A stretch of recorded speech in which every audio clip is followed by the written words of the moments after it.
שהדברי חיים מצאנז, בעיר שלו בצאנז, היה קויפר אחד. כמה כאלה שהיו קויפרים בעיקר. יהודים, אבל רחמנא ליצלן, אתאיסטים, מוחלטים, לא מאמינים בשום דבר, אוכלי נבלות וטרפות, שקצים ורמסים, מחללי שבתות. בקיצור, השם ירחם. יום אחד היה להם דיבור עם מישהו מהקהילה שם, אמרו לו, תשמע, אתה פעם ראית את הדברי חיים מצאנז? בוא תראה מלאך, בוא, פעם אחת, לא דורש כלום. בוא לשולחן הטהור בליל שבת, תן מבט חצי שעה, תראה איך נראה מלאך. תראה פעם אחת מה זה איש אלוקים קדוש עובר עלינו תמיד. בוא, שים עין. טוב, החליטו מה אכפת לך, בוא, יאללה, בוא נלך. לקחו 2-3 חבר'ה מהאתאיסטים האלה, הלכו לדברי חיים מצאנז לשולחן, לבשו כובע כזה של טראמפ, הפוך כזה, לבשו כזה, ועמדו על השולחן להסתכל על האדמו"ר. טוב, האדמו"ר עשה קידוש, נטל ידיים, אכלו דגים, אז האדמו"ר שולח לכל אחד מהמשריים, שירי הקדושה שלו, נוכן משהו טוב. נתנו גם לאתאיסט הזה, ההוא לא בירך שום דבר, החליט בפנים, רצה לטעום מה זה הטעם הזה, החליט בתוכו את הדג, אכל, פעם ברוך השם.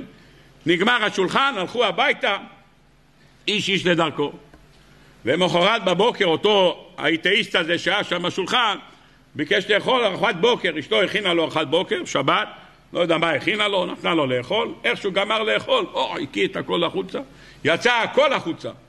טוב, אמר כנראה אולי, ובטר, טוב, אחרי צהריים, הכל החוצה. אחרי זה עוד פעם, יום ראשון, שני, קיצר, השם ירחם, הוא היה בטוח, חסימת מעיים, מי יודע, לקחו אותו לבית חולים, עשו ברונכוסקופיה, טרומסקופיה, בקיצור, כל מה שצריך, בדקו, הכל בסדר, אין שום בעיות.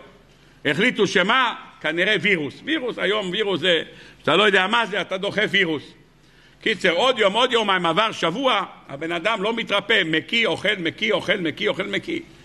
פתאום אשתו אומרת לו, אתה יודע ממתי זה?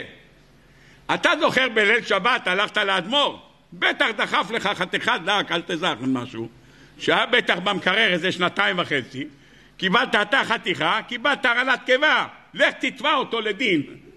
תתבע אותו לדין שדחף לך דג ממלחמת המפרץ. אומר לך עכשיו, תגיד לו, זה תתבע אותו, כנס אליו לאדמו"ר, תגיד לו, אני אצלך אכלתי מי אז אני מקיא הכל. טוב, הוא שמע איזה בעל כשר עושה רצון אשתו, הלך לרבה, נכנס אליו ביחידות, אומר, אדמו"ר, אני הייתי אצלך בליל שבת, נתחלתי חתיכת דג, מאז אני מקיא כל היום.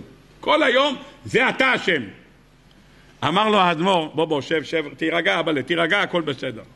אתה רוצה לדעת שזה לא ממני? בוא, אני מוכיח לך עכשיו שזה לא ממני.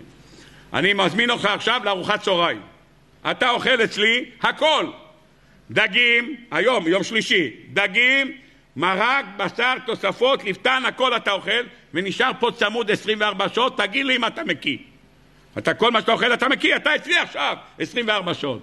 היה אצלו שם, אכל, צבא, דשן, לא זז משם, שתה, תה, קפה, מה שיש, שום דבר לא יוצא החוצה.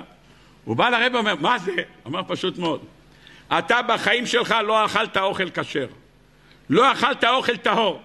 קיבלת חתיכת דג שנעשה בקדושה ובטהרה, המעיים שלך החליטו לקלוט חתיכה אחת של קדושה וטהרה, הם כבר לא מסוגלים להכניס אחרי זה מאכלות נבלות וטרפות. לכן אתה מקיא החוצה. הנה, אכלת עכשיו אוכל כשר, המעיים שלך קולטים את זה, הכל בסדר.